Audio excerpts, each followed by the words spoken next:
Umar bin Khattab radhiyallahu anhu itu pernah megang Taurat. Kira-kira apa? Taurat yang dibawa Umar di zaman itu, di zaman Nabi SAW, dengan Taurat yang Bapak baca belakangan, lebih otentik mana? Yang di zaman Umar, yang dulu ya. Taurat di zaman Umar ini mungkin lebih otentik daripada terjemahan Taurat di zaman sekarang. Sehingga kalau misalnya kami tanya, Taurat Bapak bahasa apa? Bahasa Indonesia. Bahasa Indonesia, baik. Bahasa aslinya apa Pak? Ibrani. Ada keterangan tentang Waraqah bin Naufal. Waraqah bin Naufal sepupunya Khadijah. Setelah Nabi SAW dapat wahyu pertama kali di Gua Hira, itu kan beliau gemeteran ya, ketakutan. Ini apa? Baru pertama kali menemukan kejadian kayak gitu. Akhirnya Khadijah mengajak beliau untuk menemui Waraqah bin Naufal. Nah, dalam biografi Waraqah bin Naufal itu disebutkan wa kana yutarjimu Taurat min Suryani ilal Arabiyah. Waraqah itu menerjemahkan Taurat dari bahasa Suryaniyah ke bahasa Arab. Bahasa Suryani itu bahasa apa? Wallahu a'lam. Tapi itu ada ketika Nabi SAW pertama kali dapat wahyu. Berarti ketika itu yang beredar Taurat berbahasa Suryani. Antara Suryani sama Ibrani duluan mana? Tidak tahu. Itu lebih dari 14 abad silam.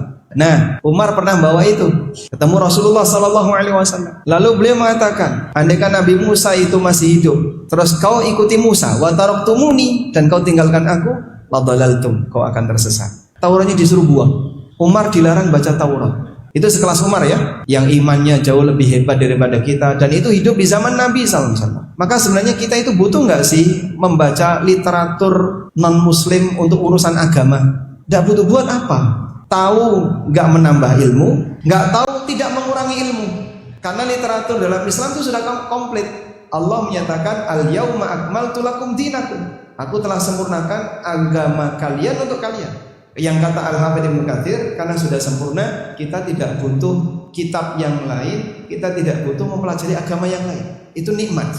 Lain halnya kalau misalnya, loh saya kepentingannya mau berdebat dengan non-muslim agar mereka mau masuk Islam, itu beda. Seperti Zakir Naik, kemudian sebelumnya ada Ahmad Didat. Nah, kalau kepentingan dakwah silahkan. Tapi kalau kepentingannya hanya untuk pengetahuan, buat apa?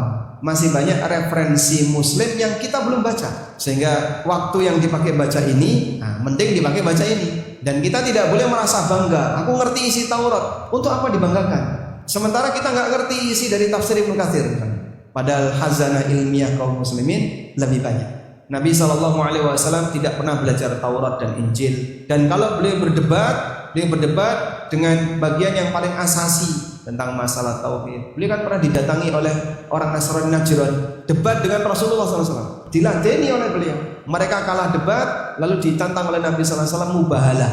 Nah, saat ditantang mubahalah mereka mundur, nggak berani. Akhirnya digantikan oleh sahabat siapa? Abu Ubaidah Ibnul Jarrah. Dan Nabi SAW mengatakan hada aminu hadhil ummah. Beliau adalah amin, pemegang amanah umat ini. Mungkin sebagai saran kita ketika belajar, Anda akan menjadi apa yang seperti Anda pelajari. Kamu seperti apa yang kamu serap. Sehingga kalau Bapak belajar akidah yang lurus, nanti punya akidah yang lurus. Tapi kalau kita belajar akidah yang menyimpang, ya kurang lebih keyakinan kita seperti itu. Makanya orang kalau tidak pernah belajar agama sama sekali, keyakinan dia, akidah dia akan sama seperti keyakinan lingkungannya. Percaya kelene, percaya khurafat dan seterusnya. Karena lingkungannya ngajarin kayak gitu. Maka apa yang dia dengar, apa yang dia serap, itulah yang jadi keyakinannya. Maka pintar-pintarlah mencari referensi dalam agama, karena itu yang akan menjadi identitas Anda dalam beragama.